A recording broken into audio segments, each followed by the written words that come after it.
সবাই মুগ্ধ হয়ে দলে দলে আমার প্রশংসা করতে লাগলো। ওদের এক একজনের হাত ইশারার প্রশংসায় আমাকে ফুলে ফুলে কাছের মগডালে উঠিয়ে নিল।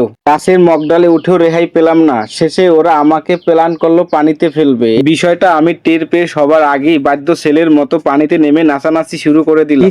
আজকের দিনটা শুধুমাত্র একটা ট্যুর না, এটা ছিল আমাদের হাসি, দুষ্টুমি আর সুন্দর কিছু মুহূর্তের গল্প। সকাল থেকেই শুরু হয়েছিল যাত্রা। কেউ কেউ ছিল খুব বেশি এক্সাইটেড, কেউ কেউ সকাল সকাল ঘুম থেকে উঠেই ঘুম জড়ানো চোখে রওনা দিল। মেয়েদের সাজুগুজু করতে যে অনেক বেশি সময় লাগে সেটা আজকেও আবার প্রমাণ হয়ে গেল। ঘরে বসে আটা ময়দা মাখে আর বলে আমি এসেছি নতুন বাজার। কিন্তু গন্তব্যে পৌঁছানোর পর সবার মুখে হাসি দেখি, বিশেষ করে মেয়েদের মুখে হাসি দেখেই বুঝে গিয়েছিলাম আজকের দিনটা স্পেশাল হতে চলেছে। ঐতিহ্য আর সৌন্দর্যে ভরা লাকটিয়ে জমিদার বাড়ি যেন আমাদের সবাইকে আপন করে নিয়েছিল। সবাই মুগ্ধ হয়ে দলে দলে আমার প্রশংসা করতে লাগলো। ওদের এক একজনের হাত ইশারার প্রশংসায় আমাকে ফুলে ফুলে কাছের মগডালে উঠিয়ে নিল।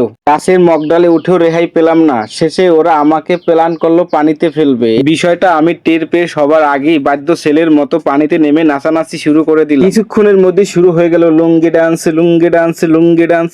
চাইয়ে দেখো, এত সুন্দর নাচতে পারে তো আগে জানতাম না, তাহলে আমি কেন আগে নাচলাম? এরাই তো নাচতে পারে ভালো। তারপরও এদের সাথে একটু আমিও তাল মিলিয়ে নাচতে শুরু করে দিলাম। তারপরে শুরু হলো খাওয়া দাওয়ার পর্ব শুরু। আহ কি স্বাদ গো, সেই স্বাদ। কি বন্ধুরা খাবেন নাকি? আসলে অস্থির মজা হয়েছে। সবাই প্রশংসা করছে বাবুর্চি। বুঝতে হবে বাবুর্চি নিছি কিন্তু ক্লাবের বাবুর্চি। আল্লাহ কত খাবি আর কত খাবি?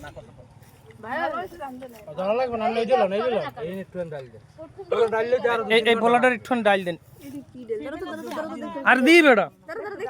কার কার ডাল লাগবে? কার কার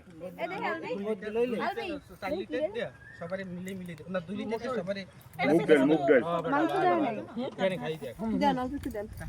ভালো না ভালো লাগবে আর না যায় হইছে আলহামদুলিল্লাহ। পর তো হিসাব দিমু না দরকার হিসাব দেন তোমরা হিসাব চাইছে যে চাইছে হারে গেছে।